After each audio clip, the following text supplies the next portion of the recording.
दूसरे कमरे में तीनों तकरीबकार अपने अगले तकरीबी प्रोग्राम के बारे में आहिस्ता आहिस्ता गुफ्तगू कर रहे थे। मैं अपनी जगह पर कुछ देर खामोश खड़ा रहा। मैं उनकी बातें नहीं सुन रहा था, सिर्फ थोड़ा सा वक्त गुजारना चाहता था। कोई 5 मिनट के बाद मैं उस खाली और अंधेरे कमरे से निकलकर साथ वाले कमरा नंबर 7 के बंद दरवाजे के पास आ गया और दरवाजे पे आकर आहिस्ता से दस्तक दी। अंदर बातें करने की धीमी आवाज आना बंद हो गई थी। फिर किसी ने दरवाजे के करीब आकर पूछा, कौन है? ये तीसरे भारतीय तकरीबकार यानी चीफ की आवाज थी। मैंने बड़े पुरसुकून और बारोब अंदाज में कहा, क्या चीफ अंदर है? दूसरी तरफ 1 सेकंड के लिए खामोशी छा गई। फिर चीफ ने पूछा, मैं चीफ बोल रहा हूँ, तुम कौन हो? मैंने कहा, मैं कर्नल चड्डा हूँ। दरवाजा खोलो। चीफ ने कहा, तुम्हारा पासवर्ड क्या है?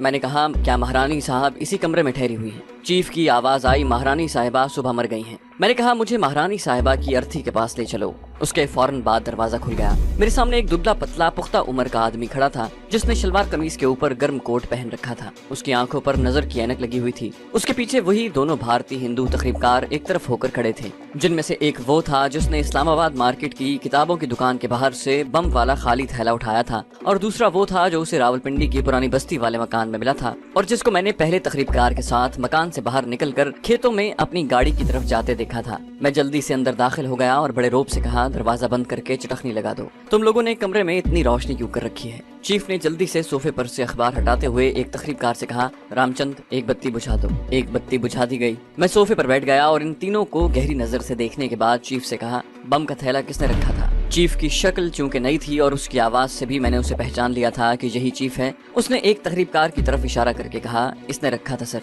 इसका नाम क्या है? चीफ ने बताया, श्रीनाथ सर। तकरीबकार श्रीनाथ का रंग उड़ गया हुआ था। मैंने उसकी तरफ खा जाने वाली नजरों से देखा और गजबनाक आवाज में कहा, मैं देखूंगा तुम्हें किसने अमृतसर सेंटर से पास करके इस मिशन पर भेजा था। मैं तुम्हारे साथ उसे भी अमृतसर जाते ही डिसमिस कर दूंगा। श्रीनाथ गिड़गिड़ाते हुए हाथ जोड़कर बोला, सर मैं बेगुनाह हूँ। मैं 1 मिनट के लिए वॉशरूम चला गया था। मेरे पेट में सख्त दर्द था। मैंने उसे झाड़ दिया, शट अप। फिर चीफ की तरफ मुतवज्जे होकर कहा, अमृतसर सेंटर को मैंने तुम्हारे मिशन की नाकामी की इत्तला दी है। मुझे उनके अगले फैसले का इंतजार है। मुझे बताओ हमारा अगला मिशन नंबर क्या है और हमारे बाकी आदमी इस वक्त कहाँ हैं, ताकि इस मिशन की नाकामी के बाद मैं उन्हें डायरेक्शन दे सकूं। अमृतसर सेंटर से मुझे वायरलेस पैगाम में बताया गया कि बाकी आदमियों की बाबत चीफ को मालूम है। चीफ ने जल्दी से जेब में से एक छोटी सी डायरी निकाली और उसके वर्क गर्दानी करते हुए बोला, यस सर मैं भी बताता हूँ। फिर उसने डायरी में से एक कागज का छोटा सा टुकड़ा निकालकर उसे पढ़ते हुए कहा, सर इस वक्त हमारे सिर्फ 2 अगरवादी पाकिस्तान में हमारे अलावा हैं। दोनों इस वक्त कराची में हैं। इनकी ड्यूटी अगले हफ्ते कराची रेलवे स्टेशन पर 2 धमाके करने और एक मस्जिद के नमाजियों पर फायरिंग करके उन्हें हलाक करने की है। इस कागज पर इनके नाम और एड्रेस लिखे हुए हैं। मैंने उसके हाथ से कागज का टुकड़ा लेते हुए कहा, ये मुझे दे दो। कागज के पुर्जे पर 2 आदमियों के हिंदू नाम और नीचे कराची का कोई एड्रेस लिखा हुआ था, जो मैंने उस वक्त न पढ़ा, और कागज जेब में रखते हुए चीफ को डांट कर कहा, सेंट्रल इंटेलिजेंस तुम्हारे खिलाफ भी एक्शन लेगी। आखिर तुम लोगों को भारतीय हुकूमत ने इसलिए भेजा है कि तुम यहाँ बैठकर जनता की कमाई से ऐश उड़ाओ। चीफ कुछ कहने लगा तो मैंने उसे झाड़ते हुए कहा, शट अप, तुम सब बेकार आदमी हो। मैंने अमृतसर सेंटर को वायरलेस पर ब्रीफ कर दिया है कि तुम दोनों को वापस बुला लिया जाए, बल्कि तुम तीनों को। अब मैं जाता हूँ। तुम लोग उस वक्त तक यहीं रहोगे जब तक मुझे अमृतसर सेंटर से कोई एडवाइस नहीं मिल जाती। ओके सर, चीफ ने मुर्दा सी आवाज में कहा। मैं उठ खड़ा हुआ। मैं अमृतसर सेंटर वायरलेस मैसेज का जवाब लेने जाता हूँ। दरवाजे के अंदर से बोल्ट करके रखना और खबरदार कमरे में ज्यादा रोशनी नहीं होनी चाहिए। Yes sir. चीफ ये कहकर जल्दी से उठ खड़ा हुआ। मैंने दरवाजे के पास जाकर पलट कर कहा, तुम्हारे पास पाकिस्तानी करेंसी में 1000 रुपया होगा? चीफ ने जल्दी से अपने कोट में हाथ डाला और बटवे में से 100 के नोट निकाल कर मुझे बढ़ाए। सर ये 700 पाकिस्तानी रुपए हैं। मैंने रुपए लेकर कहा, ठीक है, मेरे पास 10,000 की इंडियन करेंसी है। मुझे तुम्हारे पास जल्दी आना पड़ा। पाकिस्तानी करेंसी में इस रकम को तब्दील नहीं करा सका। No problem sir. मैंने चीफ की तरफ घूर कर देखा। ज्यादा अंग्रेजी मत बोला करो, पाकिस्तान में रहते हो तो उर्दू में बात किया करो। ये कहकर मैं दरवाजा खोलकर बाहर निकल गया। बाहर निकलकर मैं रुक गया और दरवाजे की तरफ देखा। चीफ ने दरवाजा बंद किया और अंदर से बोल्ट कर दिया। मैं वहाँ से सीधा होटल की लॉबी में आ गया। यहाँ एक जानिब कोने में छोटा सा टेलीफोन बूथ बना हुआ था। बूथ में दाखिल होते ही साथ लटकी हुई टेलीफोन डायरेक्टरी में इमरजेंसी पुलिस का नंबर तलाश करने लगा। होटल के काउंटर से मैंने इमरजेंसी पुलिस का नंबर इसलिए न पूछा कि वहाँ खामखा खौफ और हरास न फैल जाए और तीनों तकरीबकार कमरे से फरार न हो जाएं। मुझे बड़ी जल्दी इमरजेंसी पुलिस फोर्स का नंबर मिल गया। मैंने नंबर डायल किया। दूसरी तरफ से किसी ने रिसीवर उठाकर कहा, इमरजेंसी पुलिस, क्या बात है? मैंने कहा, मेरी बात गौर से सुनो, मैं तुम्हें अपना नाम नहीं बता सकता। मैं पिंडी के मारगला होटल की लॉबी से बोल रहा हूँ। इस होटल के कमरा नंबर 7 में इस वक्त इंडिया के 3 हिंदू तकरीबकार मौजूद हैं। इन्हें फौरन पुलिस स्क्वाड भेजकर गिरफ्तार किया जाए। देर नहीं होनी चाहिए, हो सकता है वो आधे घंटे के अंदर यहाँ से फरार हो जाएं। दूसरी तरफ से पुलिस एहलकार ने कहा, फिक्र न करें सर, हम अभी पुलिस गार्ड भेज रहे हैं। मैंने फौरन फोन बंद कर दिया। मैं होटल की इमारत से निकलकर सामने वाली सड़क की दूसरी जानिब रात के अंधेरे में दरख्तों के पीछे छुपकर बैठ गया। मुझे एक ही खतरा था कि कहीं इन लोगों का सरगना असली कर्नल चड्ढा पुलिस गार्ड पहुंचने से पहले ही वहां न पहुंच जाए। फिर मैं कुछ नहीं कर सकता था। इन लोगों पर सारी बात खुल जाती और वो होटल की दूसरी तरफ से रात के अंधेरे में फरार हो सकते थे। मैं तखरीबकारों के सरगना कर्नल चड्ढा को भी पकड़ना चाहता था,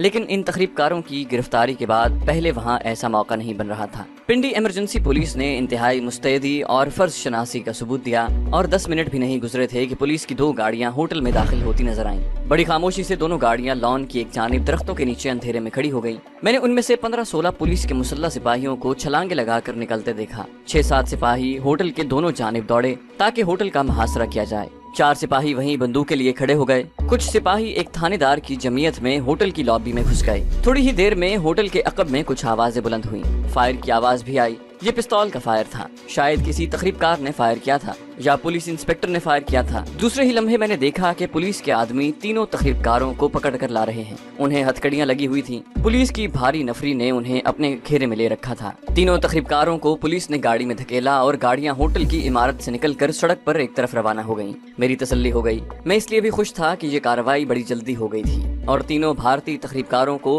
पुलिस गिरफ्तार करके ले गई थी। चीफ तखरीबकार ने बताया था कि कर्नल चड्ढा 1 घंटे बाद वहां पहुंचने वाला है। अभी उसको मेरे अंदाजे के मुताबिक 1 घंटा नहीं हुआ था। मुझे यकीन था कि कर्नल चड्ढा अभी तक वहां नहीं आया होगा। मैं दरख्तों के पीछे से निकलकर होटल की लॉबी में आ गया। वहां 2-3 आदमी खड़े थे। इस वाक़े पर एक दूसरे से बातें कर रहे थे। मैंने एक मुलाजिम से होटल के फ्लोर मैनेजर के बारे में पूछा तो उसने काउंटर के पास एक सूट बूट वाले नौजवान आदमी की तरफ इशारा करके कहा, जी मलिक साहब वो सामने खड़े हैं। मैं उसके पास चला आया। मैंने उसे अस्सलाम वालेकुम कहा। उसने चौंक कर मेरी तरफ देखा। मैंने पूछा, क्या आप ही फ्लोर मैनेजर हैं? उसने बेदिली से कहा, जी हाँ फरमाइए। होटल पर छापा पड़ने की वजह से वो काफी परेशान लग रहा था। मैंने बड़े एतमाद के लहजे में कहा, मेरा नाम राजा गुलाम सरहद है। मैं पिंडी इंटेलिजेंस का पुलिस इंस्पेक्टर हूँ। हमें ये भी इत्तला मिली है कि जिस कमरे में इंडियन तखरीबकार ठहरे हुए हैं वहाँ उनका एक चीफ भी थोड़ी देर में आने वाला है। फ्लोर मैनेजर ने ठंडा सांस भरकर कहा, सर हमारी पहले ही बड़ी बदनामी हो चुकी है। आपकी पुलिस 3 आदमियों को पकड़ कर ले गई है। मैंने कहा, लेकिन उनका चीफ बाहर से आने वाला है और कमरा नंबर 7 में ही उनसे आकर मिलेगा। उसका नाम कर्नल चड्ढा है। वो भारतीय खुफिया एजेंसी का आदमी है और उसका पकड़ा जाना निहायत जरूरी है। मेरे साथ पुलिस के 4 मुसल्लह सिपाही भी हैं जो दरख्तों के पीछे छुपे हुए हैं और मेरे खास इशारे के मुंतजिर हैं। फ्लोर मैनेजर ने कहा, ठीक है जनाब, आप जो कहते हैं हम वैसे ही करेंगे। मैंने कहा, पहली बात तो ये है कि यहाँ आपके सिवा किसी दूसरे को इस बात का इल्म नहीं होना चाहिए। दूसरी बात यह है कि मैं कमरा नंबर 7 में छुप कर बैठूंगा क्योंकि भारतीय कर्नल चड्ढा हमारी इत्तला के मुताबिक इसी कमरे में अपने साथियों से मिलने आ रहा है। उसके बाद हम उसे गिरफ्तार करके ले जाएंगे। फ्लोर मैनेजर ने बड़ी आजिज़ी से कहा, सर मैं एक ही गुजारिश करूंगा कि अब कोई फायरिंग वगैरह नहीं होनी चाहिए। आप खामोशी से उस तखरीबकार को पकड़ कर ले जाएं। मैंने कहा, ऐसा ही होगा, आप बेफिक्र रहें। मुझे जल्दी से कमरा नंबर 7 खोल दें। फ्लोर मैनेजर ने मुझे वहीं रुकने का इशारा किया। काउंटर पर जाकर कमरा नंबर 7 की चाबी ली जिसे तखरीबकारों की गिरफ्तारी के बाद मुकफ्फल कर दिया गया था और मुझे साथ लेकर पीछे से होता हुआ कमरा नंबर 7 में ले आया। उसने दरवाजा खोल दिया और कहा, सर एक मेहरबानी करें, ये जो तखरीबकार बाकी रह गया है इसे गिरफ्तार करके बस यहाँ से ले जाइए, कोई फायरिंग ना हो। मैंने कहा, आप फिक्र न करें, अब आप चले जाएं और हरगिज किसी से इस बारे में कोई बात न करें। फ्लोर मैनेजर चला गया। मैंने कमरे की बत्ती जलाकर दरवाजा बंद कर दिया। इस बात का खतरा था कि तखरीबकारों के सरगना लोग बड़े होशियार होते हैं। अगर उसे मालूम हो गया कि उसके आदमी पकड़े गए हैं तो वो कभी इस तरफ का रुख नहीं करेगा। लेकिन मेरी खुशकिस्मती थी कि कर्नल चड्ढा को यहाँ जो कार्रवाई हो चुकी थी उसके बारे में कुछ मालूम नहीं हुआ था। इसलिए मैंने कमरे की चीजों को दुरुस्त किया और जैकेट का ऊपर वाला बटन खोलकर बड़े इत्मीनान से सोफे पर बैठ गया। 15-20 मिनट के बाद दरवाजे पर दस्तक हुई। मैं जल्दी से उठकर दरवाजे के पास गया। मैंने पूछा, कौन है? दूसरी तरफ से किसी ने भारी मर्दाना आवाज में पूछा, तुम कौन हो? मैंने कहा, मैं चीफ हूँ। बाहर से आवाज आई, मैं तुम्हारा अफसर हूँ। मैंने कहा, अपना पासवर्ड बताओ। उसने कहा, क्या महारानी साहिबा इसी कमरे में ठहरी हुई हैं? मैंने इत्मीनान का सांस लिया। जिस बदबख्त भारतीय दहशतगर्द का मुझे इंतजार था वो दरवाजे के बाहर खड़ा था। मैंने फौरन कहा, महारानी साहिबा सुबह मर गई हैं। दूसरी तरफ से आवाज आई, मुझे महारानी साहिबा की अर्थी के पास ले चलो। मैंने दरवाजा खोल दिया। एक दराज कद का मगर दुबले बदन का उधेड़ उम्र आदमी अंदर दाखिल हुआ। उसने भूरे रंग का गर्म सूट पहना हुआ था। सर पर कलाकली टोपी थी। मैंने उसके अंदर आते ही दरवाजा बंद कर दिया। उसने अंदर आते ही जेब से सिगार निकाल कर सुलगाया और पूछा, बाकी दोनों कहाँ हैं? میں نے کہا سر آپ کرنل چڈھا صاحب ہیں نا؟ اس نے کھڑے کھڑے میری طرف گھور کر دیکھا اور کہا ہاں، مگر تمہارے دونوں اگروادی کہاں ہیں؟ میں نے کہا سر ایک ایمرجنسی پیدا ہو گئی ہے، میں ساری بات آپ کو ابھی بتاتا ہوں، آپ یہاں بیٹھ جائیں۔ اس نے مجھ سے پوچھا تم کون ہو؟ میں نے کہا سر میں چیف ہوں، ہماری پہلے کبھی ملاقات نہیں ہوئی اس لیے آپ مجھے نہیں پہچان رہے۔ وہ کرسی پر بیٹھ گیا۔ کیا پولیس کو پتہ چل گیا ہے؟ میں نے کہا جی نہیں سر، ہم اگروادی اتنے کچے نہیں ہیں، بس ایک خطرہ پیدا ہو گیا ہے، پولیس کسی دوسری واردات کی تفتیش کرنے یہاں ایک کمرے میں آئی ہوئی ہے۔ وہ جلدی سے اٹھ کھڑا ہوا، تب تو ہمیں یہاں سے نکل جانا چاہیے، یہ کہہ کر وہ اٹھا اور دروازے کی طرف بڑھا۔ جیسے ہی وہ دروازے کی طرف بڑھا میں نے اپنا الٹا بازو پوری طاقت سے اس کی گردن کے پیچھے مارا۔ ایک ضرب اس کی گردن پر پڑی اور وہ منہ کے بل گرا۔ میں نے اس کے گرتے ہی اس پر چھلانگ لگا دی اور اس کی گردن کو اپنے بازو کے شکنجے میں لے کر زور سے اوپر کو جھٹکا دیا۔ اس کا جسم ڈھیلا پڑ گیا تھا۔ میں نے پوری طاقت سے ایک اور جھٹکا دیا، مگر میرے پہلے جھٹکے نے ہی اس کی گردن کا منکا توڑ کر اس کا کام تمام کر دیا تھا۔ میں نے اس کی جیبوں کی تلاشی لی، ایک رومال، سگاروں کا پیکٹ، لائٹر اور ایک بٹوا نکلا جس میں 2000 روپے کی پاکستانی کرنسی تھی۔ 700 روپے میرے پاس پہلے تھے، یہ 2000 روپے کے نوٹ بھی میں نے اپنی جیب میں رکھ لیے۔ اس کے بٹوے میں اور کچھ نہ نکلا۔ یہ لوگ ایسی کوئی چیز اپنے پاس نہیں رکھتے جس سے ان کے گروہ کے دوسرے لوگوں کا سراغ مل سکے۔ اس کے پاس کوئی چاقو، پستول وغیرہ بھی نہیں تھا۔ میں نے اس کی لاش کو وہیں پڑا رہنے دیا اور خاموشی سے کمرے سے نکل گیا۔ میرا مقصد پورا ہو گیا تھا۔ اب مجھے کراچی کے ان 2 بھارتی تخریب کاروں کو ٹھکانے لگانا تھا جن کا نام اور کراچی کا ایڈریس والا کاغذ میری جیب میں تھا۔ میں ہوٹل کی پچھلی طرف سے باہر کی طرف سڑک پر آیا۔ رات کے 2 بج چکے تھے، سڑک دور تک خالی پڑی تھی، رات سرد تھی۔ راولپنڈی کی راتیں نومبر میں بھی کافی سرد ہو جاتی تھی۔ میں نے جیکٹ کے اوپر والا بٹن بند کر لیا اور جیبوں میں ہاتھ دے کر سڑک پر چل پڑا۔ اس بات کا امکان تھا کہ چونکہ اس علاقے میں بھارتی تخریب کار پکڑے گئے تھے، ہو سکتا تھا کہ CID کے آدمی اس طرف چھپے ہوئے ہوں۔ میں اپنے آپ کو بھی پولیس سے بچانا چاہتا تھا کیونکہ پنجاب کی پولیس کو میری بھی تلاش تھی۔ میں سڑک پر چلتے چلتے چوک میں آیا تو ایک طرف سے ٹیکسی آ رہی تھی، اس کی سرخ بتی روشن تھی جس کا مطلب تھا کہ ٹیکسی خالی ہے۔ میں ایک ٹیکسی میں بیٹھ گیا اور ڈرائیور سے ایئرپورٹ چلنے کو کہا۔ اس وقت تک اسلام آباد کے ایئرپورٹ سے صرف اندرون ملک ہی پروازیں آتی جاتی تھیں، بیرون ملک کی پروازیں کراچی ایئرپورٹ سے روانہ ہوتی تھیں۔ میرا خیال تھا کہ ایئرپورٹ میرے لیے محفوظ جگہ ہے، میرے پاس کافی رقم موجود تھی۔ اس زمانے میں 2500-3 ہزار کی رقم بہت زیادہ رقم ہوتی تھی۔ یہ بھی خیال تھا کہ شاید وہاں سے کراچی جانے والی کوئی نائٹ کوچ کی فلائٹ مل جائے۔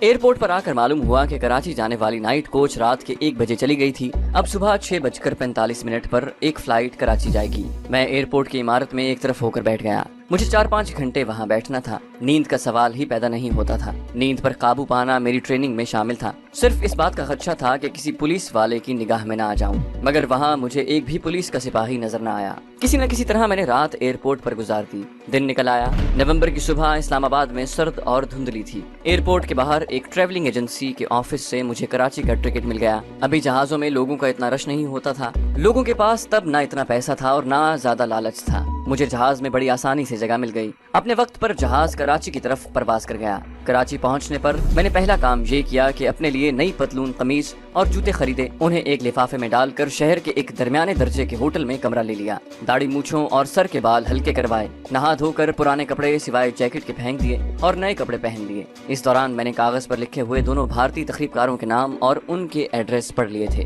یہ وہاں مسلمانوں کے نام سے رہ رہے تھے، لیکن کاغذ پر ان کے ہندوانہ نام بھی بریکٹ میں لکھے ہوئے تھے۔ اس طرح ان لوگوں کو اعتماد میں لینے کے لیے میرے لیے آسانی پیدا ہو گئی تھی۔ راولپنڈی کے تخریب کار گرفتار ہو چکے تھے، وہاں سے اب انہیں وائرلیس یا ٹیلی فون پر کوئی میرے بارے میں خبردار نہیں کر سکتا تھا۔ مجھے ان لوگوں سے ملنا اور ان سے پاکستان میں مقیم دوسرے بھارتی دہشت گردوں کے سراغ لگا کر ان سب کو پولیس کے حوالے کرنا تھا۔ دن کے 9 بجے کے قریب میں رکشے میں بیٹھ کر اس علاقے کی طرف روانہ ہوا جہاں یہ بھارتی تخریب کار مسلمان بن کر رہ رہے تھے۔ ان کے مکان کا ایڈریس کاغذ پر لکھا تھا۔ معلوم نہیں تھا کہ وہ دونوں اکٹھے وہاں رہتے ہیں یا ان میں سے ایک تخریب کار وہاں رہتا تھا، یہ مجھے وہاں جا کر ہی معلوم ہو سکتا تھا۔ جس علاقے کا ایڈریس کاغذ پر لکھا ہوا تھا وہ کراچی شہر کے شمال میں سمندر کے قریب ایک چھوٹی سی مزدور بستی تھی۔ کوارٹر نما غریبانہ مکان ادھر ادھر نظر آ رہے تھے۔ ایک مختصر سا بازار تھا جہاں دکانیں کھلی تھیں۔ میں ایک چائے کی دکان پر آ کر بیٹھ گیا۔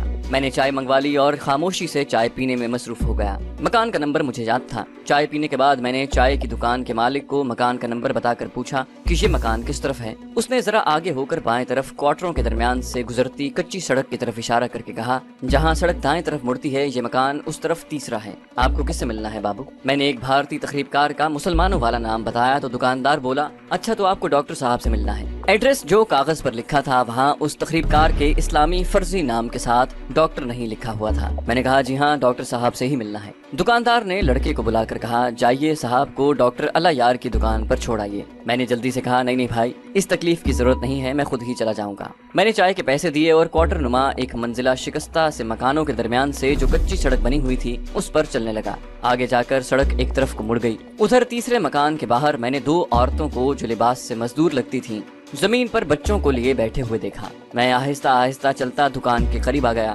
دیکھا کہ دکان کی پیشانی پر بورڈ لگا ہوا تھا جس پر لکھا تھا ڈاکٹر اللہ یار ہومیوپیتھک، یہاں ہر مرض کا علاج کیا جاتا ہے۔ دکان کے اندر ایک چھوٹی سی داڑھی والا آدمی میز کے پاس کرسی پر بیٹھا تھا۔ ایک مریض اس کے پاس ٹول پر بیٹھا ہوا تھا۔ ڈاکٹر نے اس کے سینے پر اسٹیتھوسکوپ لگائی ہوئی تھی۔ پرانی بوسیدہ سی دکان تھی۔ سامنے دیوار کے ساتھ الماری میں ہومیوپیتھی کی دوائیوں کی شیشیاں بھری ہوئی تھی۔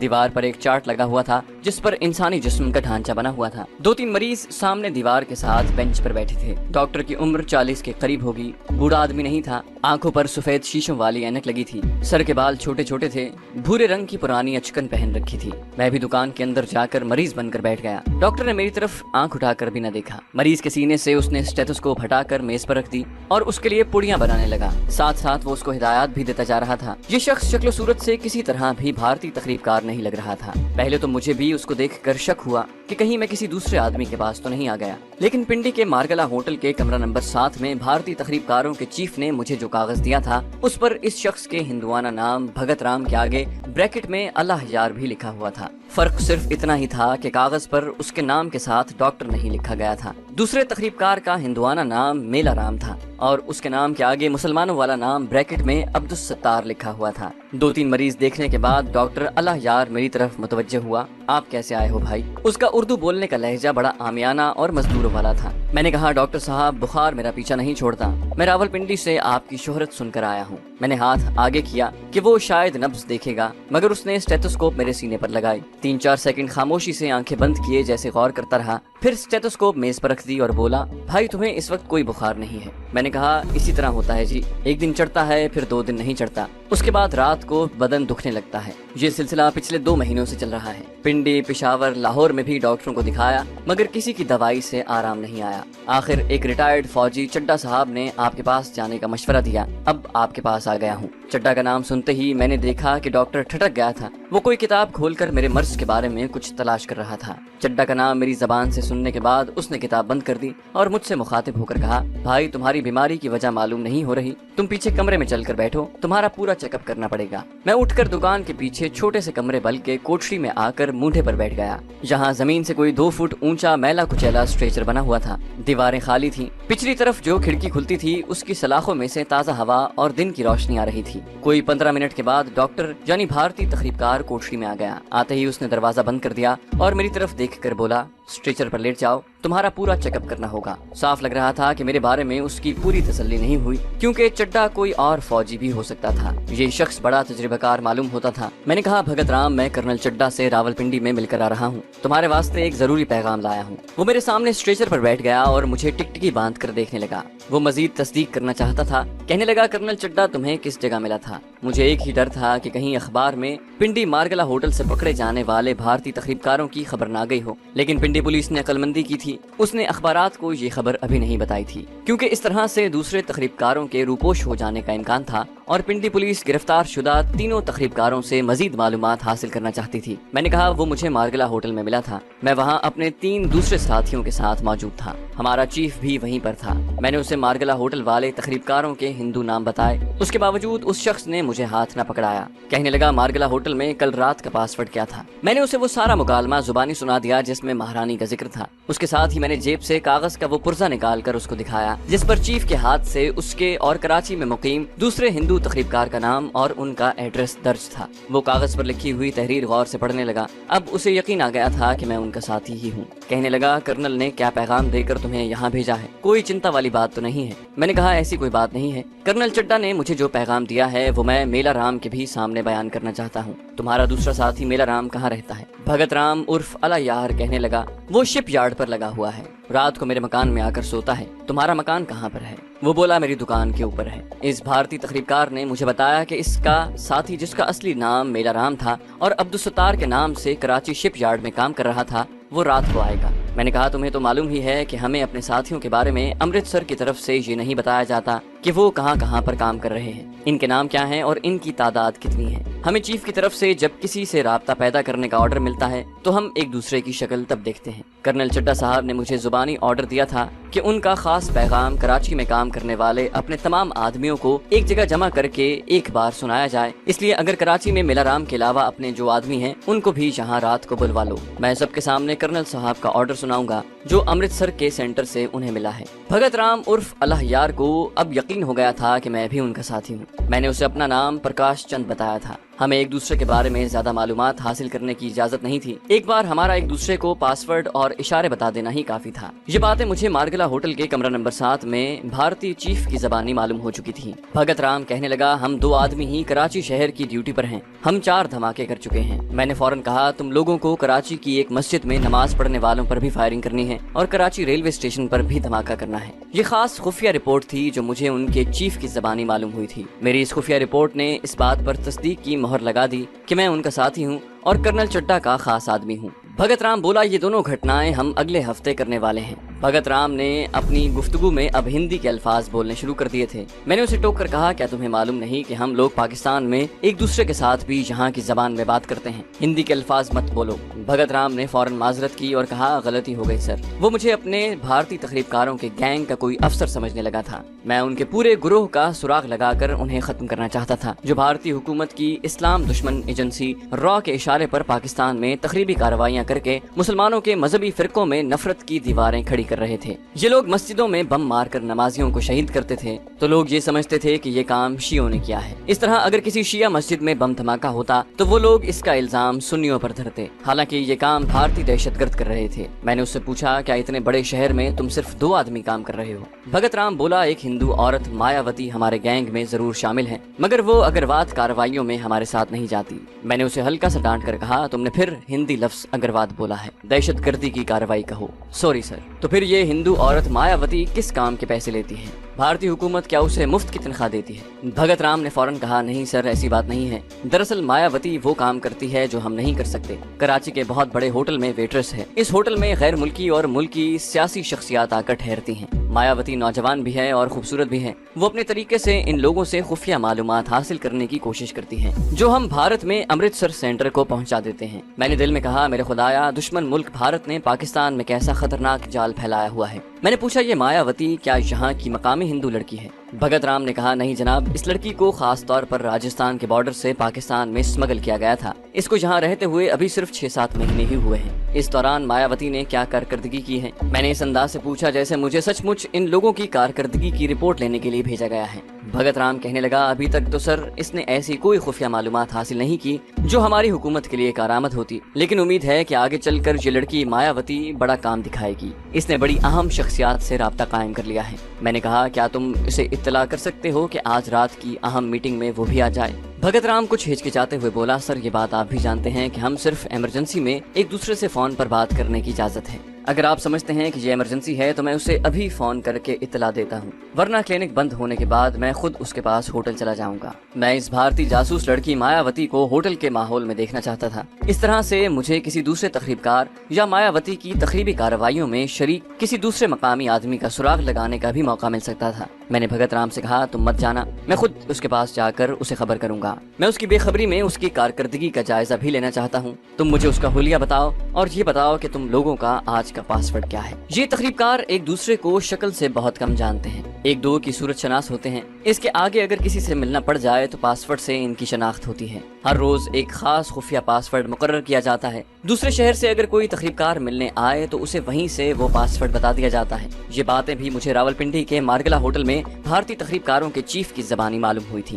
भगत राम ने अलमारी खोली, उसमें से एक डिब्बा निकाला, डिब्बे में से एक पुरानी डायरी निकाली, उसमें से एक लिफाफा निकाल कर खोला और एक तस्वीर निकाल कर मुझे दी और कहा कि ये मायावती की तस्वीर है। ये हिंदू लड़की राजस्थान की मालूम होती थी, जबड़ा चौड़ा था, होंठ भी फराख थे, नाक ऊंचा था, लंबे स्याह बालों की मांग दरमियान में से निकली हुई थी और आंखों का रंग गहरा स्याह था। मैंने ये शक्ल जहन में बिठा ली और तस्वीर भगत राम को वापस करके कहा, ठीक है मैं इसे ढूंढ लूंगा, मगर ये बताओ कि आज का पासवर्ड क्या है। भगत राम बोला, सर आज का पासवर्ड राजा अशोक की लाट है। जब आप मायावती से कहेंगे कि क्या तुमने राजा अशोक की लाट देखी है, तो वो कहेगी नहीं। आप कहेंगे कि कल राजा रंजीत सिंह मुझे कराची की बंदरगाह पर मिला था, बस उसके बाद आपको अपनी शनाख्त करवाने की कोई जरूरत नहीं होगी। मायावती समझ जाएगी कि आप उनके अपने ग्रोह के आदमी हैं। मैंने उठते हुए कहा, ठीक है, मुझे अभी शहर में 2-1 जरूरी काम है, मैं दोपहर के बाद मायावती के होटल में जाऊंगा और हो सका तो उसे अपने साथ ही यहाँ लेता आऊंगा।